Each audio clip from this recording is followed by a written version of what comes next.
Hello friends, அதுக்கோங்க நம்ம வீட்டு சமையலில் இன்றைக்கி வெண்டைக்காய் குழம்பு வைக்க போகிறேன். எப்படி வைக்கலான்னு பார்க்கலாம். முதல்ல வெண்டைக்காவை ஒரு கடாயில் போட்டு வதக்கி எடுத்துக்கோங்க. வெண்டைக்காய் வந்து நல்லா வதங்கிடுச்சு.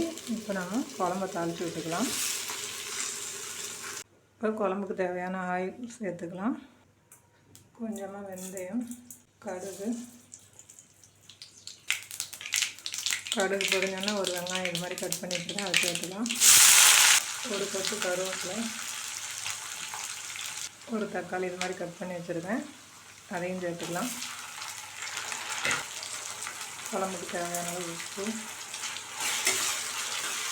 இப்போ தக்காளி வெங்காயம் நல்லா வதங்கிடுச்சு. இந்த ஸ்டேஜில் நம்ம மசாலா சேர்த்துக்கலாம்.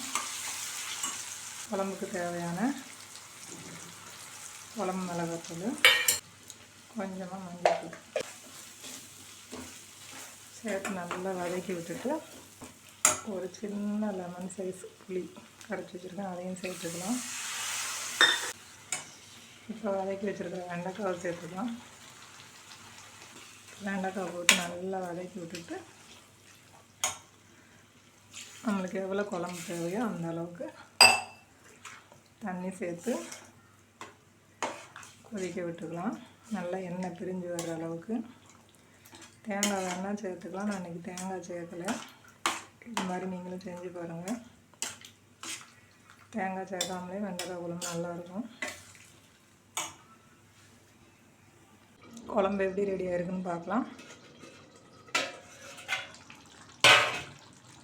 நல்லா சூப்பராக தலை வெண்டைக்காய் குழம்பு சூப்பராக ரெடி ஆகிடுச்சு. நீங்களும் இது மாதிரி செய்து பார்த்துட்டு எப்படி இருக்குன்னு கமெண்ட் பண்ணுங்கள். மறக்காமல் நம்ம சேனலுக்கு சப்ஸ்கிரைப் பண்ணுங்கள். உங்கள் ஃப்ரெண்ட்ஸோடு ஷேர் பண்ணுங்கள். அடுத்த ஒரு வீடியோவில் சந்திப்போம். நன்றி, வணக்கம்.